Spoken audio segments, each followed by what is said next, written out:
Hello friends, welcome back to my channel. இன்றைக்கி நம்ம பார்க்க போகிற வீடியோ கர்ப்பகாலத்தில் கர்ப்பிணிகள் வந்து பலாப்பழம் சாப்பிடலாமா சாப்பிடக்கூடாதான்னு சொல்லிட்டு நிறைய பேருக்கு டவுட் இருக்கும்.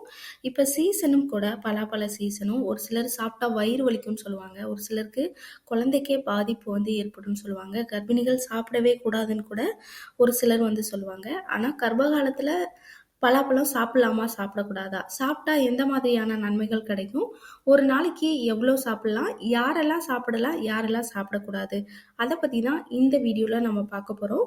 வீடியோவை ஸ்கிப் பண்ணாமல் முழுசாக பாருங்கள், அப்போ தான் உங்களால் எல்லாத்தையும் தெரிஞ்சுக்க முடியும். நம்மளோட சேனலில் முதல் முறையாக பார்க்குறவங்களா இருந்தீங்கன்னா சப்ஸ்கிரைப் பண்ணிட்டு பாருங்கள், அப்போ தான் நான் போடுற யூஸ்ஃபுல்லான வீடியோ உங்களுக்கு நோட்டிஃபிகேஷனாக வரும். கர்ப்பிணிகள் பலாப்பழம் வந்து கண்டிப்பாக சாப்பிட்லாம். பலாப்பழம் சாப்பிட்றதுனால பலாப்பழத்தில் என்னென்ன நியூட்ரிஷன்ஸ் வந்து இருக்குங்கிறத பார்க்கலாம். இதில் அதிகமான ஃபோலேட் வந்து ப்ரெசென்ட் ஆகிருக்கு. அது மட்டும் இல்லாமல் இதில் நியாசின், விட்டமின் சி அதிகமாக ப்ரெசென்ட் ஆகிருக்கு, விட்டமின் ஏ அதிகமாக ப்ரெசென்ட் ஆகிருக்கு, தயமின் அதிகமாக ப்ரெசென்ட் ஆகிருக்கு, ரிபோஃப்ளோவின் வந்து அதிகமாக ப்ரெசென்ட் ஆகிருக்கு. அது மட்டும் இல்லாமல் இதில் இருக்கிற மினரல்ஸ்ன்னு நம்ம பார்த்தோன்னா magnesium, copper, potassium, iron, calcium, sodium இதில் அதிகமாக ப்ரெசென்ட் ஆகிருக்கு. அது மட்டும் இல்லாமல் ஃபேட் கண்டென்ட் பார்த்தோன்னா சேச்சுரேட்டட் ஃபேட் கண்டென்ட் வந்து இதில் வந்து ப்ரெசென்ட் ஆகிருக்கு. இந்த நியூட்ரிஷன்ஸ் எல்லாமே குழந்தையோட வளர்ச்சிக்கு வந்து ரொம்பவே முக்கியமான ஒரு நியூட்ரிஷன் கூட சொல்லலாம். ஏன்னா நார்மலாக ஒரு குழந்தையோட வளர்ச்சிக்கு ரொம்ப முக்கியமாக தேவைப்படுறது இந்த விட்டமின் சி, அயன் மற்றும் இந்த ஃபோலேட் கண்டென்ட்னு சொல்லுவோம். இதை தவிர இந்த சோடியம், பொட்டாசியம் இதெல்லாம் வந்து நம்மளுக்கு ஹை பிபி வராமல் தடுக்கிறதுக்கு, ரத்தத்தோட அளவை கரெக்டாக ஃப்ளோ பண்ணுறதுக்கு இந்த நியூட்ரிஷன்ஸ் எல்லாமே ஹெல்ப் பண்ணும். இது எல்லாமே பலாப்பழத்தில் வந்து ப்ரெசென்ட் ஆகிருக்கு. ஸோ கர்ப்பிணிகள் வந்து தாராளமாக எடுத்துக்கொள்ளலாம். நம்ம கர்ப்பிணிகள் சாப்பிட்றதுனால எந்த மாதிரியான நன்மைகள் கிடைக்குங்கிறத நம்ம இப்போ பார்க்கலாம். நிறைய பேருக்கு கர்ப்பகாலத்தில் வயிற்று பிரச்சனைகள் வந்து அதிகமாக வரும், வயிற்றில் புண்ணு ஏற்படும்.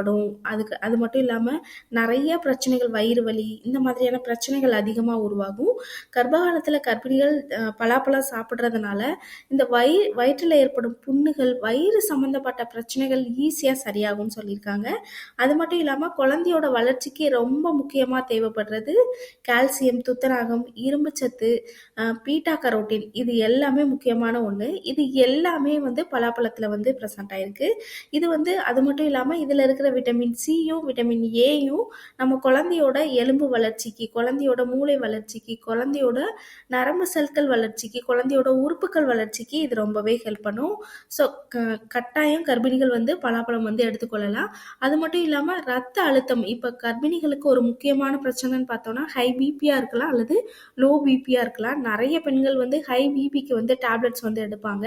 ஆனால் நம்ம பலாப்பழம் எடுத்துக்கொள்றதுனால இதில் இருக்கிற கால்சியம், மெக்னீசியம், பொட்டாசியம், இது எல்லாமே ரத்தத்தோட அளவை வந்து கரெக்டாக சீராக நம்மளோட உடம்புல கரெக்டான அளவு போகிறதுக்கு இது ரொம்பவே ஹெல்ப் பண்ணும். அது மட்டும் இல்லாமல் இது கர்ப்பிணிகளுக்கு மட்டும் இல்லாமல் குழந்தைக்கும், அதாவது வயிற்றில் வளரும் குழந்தைக்கும் இயல்பாக வச்சுக்கிறதுக்கு இந்த பலாப்பழத்தில் இருக்கிற மினரல்ஸ்ன்னு சொல்லுவாங்க, அந்த நியூட்ரிஷன்ஸ் எல்லாமே ரொம்பவே ஹெல்ப் பண்ணும். அது மட்டும் இல்லாமல் இதில் அதிகமான நார்ச்சத்து அதிகமாக ப்ரெசென்ட் ஆகிருக்கு. கர்ப்பகாலத்தில் மிக முக்கியமான ஒரு பிரச்சனை மலச்சிக்கல் பிரச்சனைன்னு சொல்லுவாங்க, மோஷன் பிரச்சனை அதிகமாக வரும். ஒரு சிலருக்கு ரொம்ப முக்கி போவாங்க, அந்த மாதிரி கண்டிப்பாக போகவே கூடாது. அப்படி போகும் பொழுது உங்களுக்கு ஒரு சிலருக்கு ரத்தத்தோட வெளியில் வரலாம், வயிறு வலிக்கலாம், ரொம்ப முக்கவே கூடாதுன்னு சொல்லுவாங்க கர்ப்பகாலத்தில். அவங்க எல்லாருமே இந்த பலாப்பழம் சாப்பிட்றதுனால இதில் அதிகமான நீர்ச்சத்து, அதிகமான செரிமானத்தன்மை உள்ள இருக்கிறவங்க எல்லாமே வந்து சாப்பிடும் பொழுது அவங்களுக்கு ஈஸியாக அந்த பிரச்சனை வந்து சரியாகும். அது மட்டும் இல்லாமல் இதில் வந்து அதிகமான நார்ச்சத்து, நீங்கள் மற்ற இதை எடுத்துக்கொள்ளும் பொழுதுல 10% நார்ச்சத்து இது அதிகமாக இருக்குது. ஸோ கர்ப்பகாலத்தில் இந்த பழம் ரொம்பவே ஒரு முக்கியமான பழம் கூட சொல்லலாம். நெக்ஸ்ட் நம்ம பார்த்தோம்னா நோய் எதிர்ப்பு சக்தி. கர்ப்பகாலத்தில் நிறைய பெண்களுக்கு இம்யூனிட்டியோட லெவல் வந்து ரொம்ப கம்மியாக இருக்கும். இதில் இருக்கிற விட்டமின் சி, விட்டமின் ஏ, நிறைய ரிபோஃப்ளோவின், நியாசின்ஸ், இது எல்லாமே நம்மளுக்கு இம்யூனிட்டியோட லெவலை வந்து ரொம்ப அதிகப்படுத்தும். ஒரு ஈஸியாக நம்மளுக்கு எந்த நோய்களும் தடுக்காமல் பாதுகாக்கிறதுக்கு இது ரொம்பவே ஹெல்ப் பண்ணும். நிறைய பேருக்கு வந்து கர்ப்பகாலத்தில் மன மாற்றங்கள் வந்து அதிகமாகும்னு சொல்லுவாங்க. என்ன காரணம்னா கர்ப்பகாலத்தில் நிறைய ஒரு நாளைக்கு 30-40 டைம் நம்மளுடைய மன மாற்றங்கள் வந்து ஏற்படும். அது ஹார்மோன் இம்பேலன்ஸ்ன்னு சொல்லுவாங்க. ஸோ அந்த நேரத்தில் நம்ம பலாப்பழம் சாப்பிட்றதுனால அந்த மன மாற்றங்கள் வந்து குறையும்னு சொல்லுவாங்க. அதே மாதிரி கர்ப்பிணிகளுக்கு அதுவும் இந்தியாவில் ரொம்ப அதிகமாக கர்ப்பிணிகள் பாதிக்கப்படுற ஒரு நோயின்னு நம்ம பார்த்தோம்னா ரத்த சோகை நோய் தான். 70% பெண்கள் வந்து ரத்த சோகை நோயால் தான் அதிகமாக பாதிக்கப்படுறான்னு சொல்லுவாங்க. ஏன்னா கர்ப்பிணிகளுக்கு அதுவும் 7வது மாதத்துலேருந்து அவங்களுக்கு ஹீமோகுளோபினோட அளவு ஈஸியாக கம்மியாயிடும்.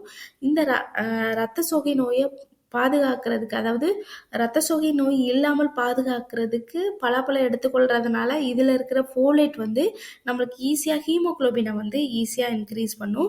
ஹீமோகுளோபினோட அளவு அதிகரிக்கும் பொழுது குழந்தையோட எடை அதிகரிக்கும், குழந்தையோட மூளை வளர்ச்சி, குழந்தையோட உறுப்பு செல்கள், குழந்தையோட நரம்பு செல்கள் எல்லா வளர்ச்சிக்கும் இந்த ஹீமோகுளோபின் வந்து ரொம்பவே ஹெல்ப் பண்ணும். நார்மலாக கர்ப்பிணிகள் வந்து கர்ப்ப காலத்தில் நம்மளுக்கு கொடுக்குற டேப்லெட்ஸ் நம்ம பார்த்தோம்னா கால்சியம், இரும்புச்சத்து மாத்திரை தான் கொடுப்பாங்க, அல்லது விட்டமின் டி கொடுப்பாங்க.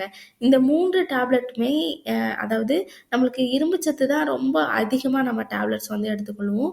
அதுக்கு வந்து இந்த பலாப்பழம் எடுத்துக்கொள்ளும் பொழுது இயற்கையாகவே நம்மளுக்கு ஈஸியாக நம்மளுக்கு ஹீமோகுளோபினை வந்து அதிகரிக்கும். அது மட்டும் இல்லாமல் ரெட் ரத்த சிவப்பணுக்கள்னு சொல்லுவோம், அந்த செல்களை அதிகரிக்கிறதுக்கும் இந்த பழத்தில் இருக்கிற இது வந்து நியூட்ரிஷன்ஸ் வந்து ரொம்பவே ஹெல்ப் பண்ணும்.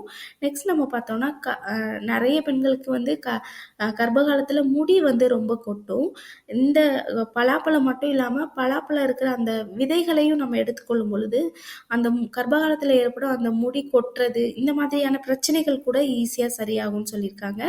அது மட்டும் இல்லாமல் கர்ப்ப காலத்தில் நீங்கள் பலாப்பழம் எடுத்துக்கொள்றதுனால உங்களுக்கு மட்டும் இல்லாமல் உங்களுக்கு குழந்தையோட வளர்ச்சிக்கு இதில் விட்டமின் இ இருக்குது. குழந்தையோட சர்ம பிரச்சனைகள், அதாவது குழந்தையோட தோல்கள் வளர்ச்சிக்கு ரொம்பவே ஹெல்ப் பண்ணும். விட்டமின் சி வந்து நம்ம பாடியில் இருக்கிற ஹீமோகுளோபினை எல்லா உறுப்புகளுக்கும் எடுத்து செல்றதுக்கு இது ரொம்பவே ஹெல்ப் பண்ணும். இதில் இருக்கிற மினரல்ஸ் எல்லாமே நம்ம கரெக்டான பிளட் சர்க்குலேஷன்ஸை கரெக்டாக வச்சுக்கிறதுக்கு இது ரொம்பவே ஹெல்ப் பண்ணும். நார்மலாக கர்ப்பிணிகள் வந்து பலாப்பழம் வந்து எடுத்துக்கொள்ளலாம், எந்த பிரச்சனையும் கிடையாது. ரொம்ப அதிகமாக எடுத்துக்கொள்றதுனால ஒரு சிலருக்கு அந்த ஒவ்வாமை பிரச்சனை, இல்லை ஒவ்வாமை பிரச்சனை இருக்கிறவங்க இதை தவிர்த்து கொள்வது ரொம்பவே நல்லது. சுகர், தைராய்டு இருக்கிறவங்க டாக்டரை கன்சல்ட் பண்ணிட்டு எடுத்துக்கொள்ளலாம். இல்லை ரொம்ப நாள் கழிச்சு கன்சீவ் ஆயிருக்கேன், ட்ரீட்மெண்ட் எடுத்து கன்சீவ் ஆயிருக்கேன், அவங்கெல்லாம் வந்து டாக்டரை கன்சல்ட் பண்ணிட்டு தான் எடுத்துக்கொள்ளணும். அதாவது வேதிப்பொருட்களையோ அல்லது செயற்கையாக பழுக்க வைக்கிற பழங்களை மட்டும் தவிர்த்து கொள்ளிட்டு இயற்கையாக நம்மளுக்கே தெரியும்ல இவங்ககிட்ட வாங்கினா இயற்கையாக இருக்கும், நல்லா இருக்கும் சொல்லி எடுத்துக்கொள்வது ரொம்பவே நல்லது. ஓகே ஃப்ரெண்ட்ஸ், இந்த வீடியோ உங்களுக்கு ரொம்பவே யூஸ்ஃபுல்லாக இருக்கும்னு நினைக்கிறேன். இந்த வீடியோ பிடிச்சிருந்ததுன்னா லைக் பண்ணுங்கள், ஷேர் பண்ணுங்கள், கமெண்ட் பண்ணுங்கள், மறக்காமல் சப்ஸ்கிரைப் பண்ணிவிடுங்க.